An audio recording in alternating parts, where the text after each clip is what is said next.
big as it gets. I mean, to throw the crosstown rivalry on top, it's what you wanted, I guess. In a way, I just talk about it coming here to North Charleston. Yeah, I guess Coach Chadwell should have checked with my Broome people because I thought it was a 3-game best of 5, but it's obviously a best of 7.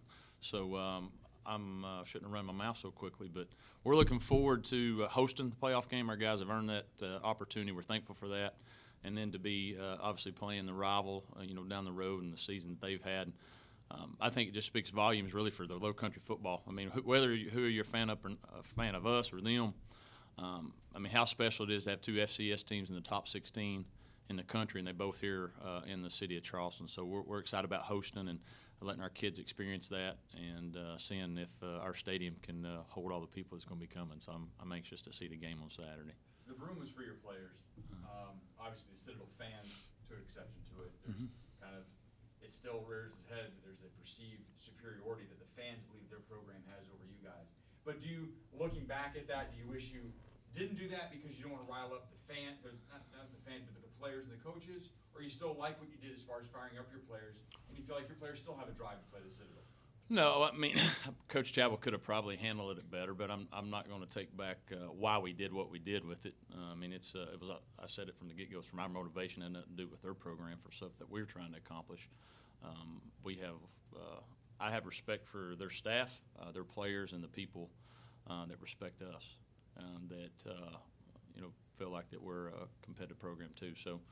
We'll have a championship this week, so I won't change. I'm not going to tell you what it is. Obviously, I went on the message boards already. But we'll be doing the same thing we did this week. It'll be something different, but we'll continue that. That's something we did all year long.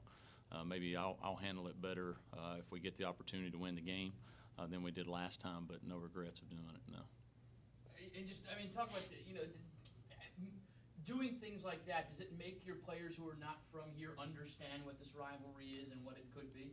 Well, there is no rivalry now, so everything that we're trying to do is make it a rivalry. I've tried my best to stoke the fire because, and now maybe it is a rivalry. I hope it is, but, when I got here, there was no rivalry at all. And so tried to show our guys the importance of because they have been the big dog or maybe the only dog for a long time, that the porch is big enough for 2. And so that's why we did those things. And I think our guys understand. Our guys know where we fit in the pecking order. And probably no matter what we do, we're always going to fit in that pecking order.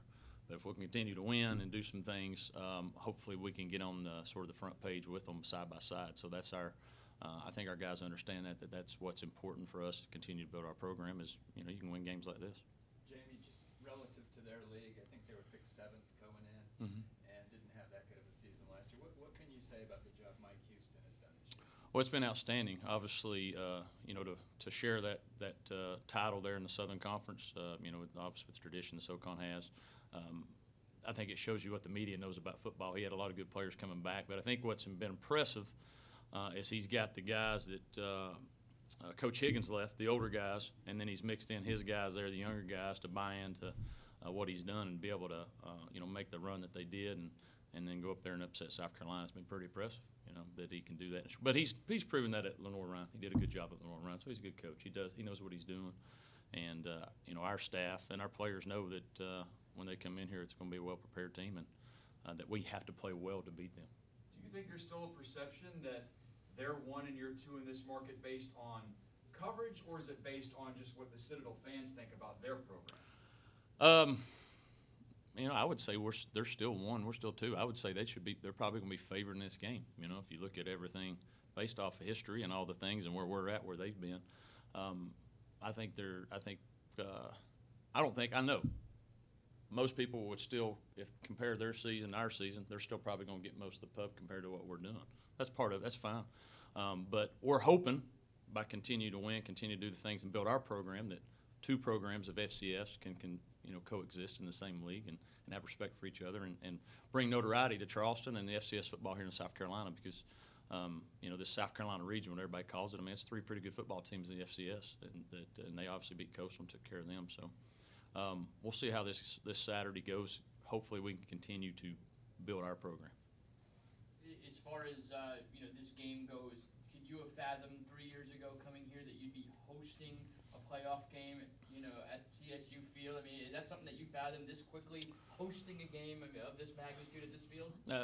I would never, think we would host. I'm not going to. Oh yeah, but I did believe that we would be in a situation. We believed in ourselves, and I believed in our players that we could make the playoffs, that we could be a type of program that can be in these situations. If you said, "Hey, you're hosting," and then to host, your crosstown team. No, I wish if I would have been if I could have known that, I'd be rich right now. But how special that is, I think that's what makes this. We talked about our team. Enjoy the week. There's gonna be a lot of build up, a lot of talk about it. We've never been in this position for us. Followed at Charleston Southern. Our staff's been in it at North Greenville. We've been in the playoffs there, so we understand how the playoff works. Let's enjoy it. I mean, how special it is not only to be the first team to ever do it, but also have a chance to play your rival. Coach Chadwell got his wish for them coming up here. So there's a lot of I think there's a lot of storylines outside the game that's nice too, and so we're going to enjoy the whole process of it. How satisfying is that for you, knowing that the Citadel has to come here and play on your guys' revamped field, knowing what all happened leading up to this game this past season, where they said they were never going to come here, or at least didn't want to come here. I don't know if it's satisfying for me. I think it's more. I feel. I'm thankful that our people that made the decision to try to do some things at our program and to build it. I'm thankful that they get to see what our football program can be about with this type of game and hosting this type of game and the type of crowd that's expected. To have them be able to come up here and be a part of that, I'm thankful for that. I don't know if it's satisfied personally. No, I mean it would have worked out eventually. Cooler heads would have prevailed, but it's funny how the Lord works those things out pretty quickly. For you, looking at them on tape, do you go at it the same game plan you did a couple weeks ago, or are they a very different team that you're facing, a team that's just beaten South Carolina and Coastal Carolina? Well, they're obviously much improved from the first time that we've played. A longer time in the system. Their defense is really flying around. They've done a great job with their defense and doing some things. And then I think the quarterback getting more experience, solidifying their running backs. They're executing their offense at a higher level. But I also think we're more improved as well. We've had a chance now we faced them, and then we faced another option team with Kennesaw. They're different, but the same, similar scheme. So I feel like we're going to be better in a lot of areas too. So it'll be a lot of the same game plan because when you play an offense like them, there's not much they sort of dictate certain ways you can line up, but you just have to be better than them. So we'll change up some things. I think offensively is the big thing that we have to do. They're playing really well in defense, and we got to come up with some ways to hopefully get them in some mismatches and some things, because if we don't, their front seven in particular are really good, and I think that's Coastal moved the ball a lot, but when they needed to play, those front guys made a lot of plays for them, and that's where our challenge is. How do you challenge your defense in this week when they look back? You face two of the top 5, top 3 rushing offenses in the country in the Citadel and Kennesaw State, and you shut them both down. Mm-hmm. So do you have to work extra hard at challenging your defense this week? That you can't rest on what you did, even though this is a good matchup for your defense. I mean, I would think there'd be a temptation to be like, we can do this because we've already done it. Well, I think that's a natural thing for young people. Hey, we've done this. This will be easy. I think they realize the way the Citadel's playing. Obviously, what's at stake with the game, and what could if you win the game, what happens? Obviously, moving on and a bunch of different things. They're a young group that really listens to what you say. So no matter they've been number 1 or number 2 in the country, our coaches have been telling them basically all year that they're not good enough. They're not good enough, and they sort of carry a chip and are constantly stay motivated. So I think you'll see us come out and play really well to see, hey, can we do it again? I think they're more challenged by that instead of, hey, we've already done this. They want to see how good they can be because they're young and they do what coaches do. Usually young kids help you doing that. When they get older is when you got to try to find ways to change it up. So I don't think that'd be an issue at all. How would you define the rivals for your school? I think the perception is that your main rival is Coastal Carolina because it's a regional thing and it's a conference thing. But would you say that from your aspect and the way you look at it, the Citadel's your second biggest rival? I would say they're the first if you're looking at asking me, just because, one, we don't play all the time, and when we did, we sort of got hammered. But for us to get our program the respect we needed first in here, I always felt like when I was here as an assistant, we maybe were trying to earn some respect. We maybe got it more outside than we did in the city. And so my first thing that I wanted to do is I want people in this city, in this community, to realize that we're a good program.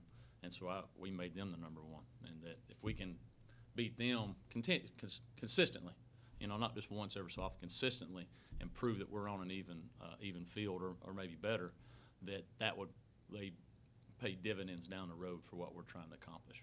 Because we beat Coastal before, maybe not when they were national, but beat them before, 3-4 times, so we'd won over them, and so that is considered a rival. But I wanted this one to be the one, because I felt like that would get us where we needed to go quicker.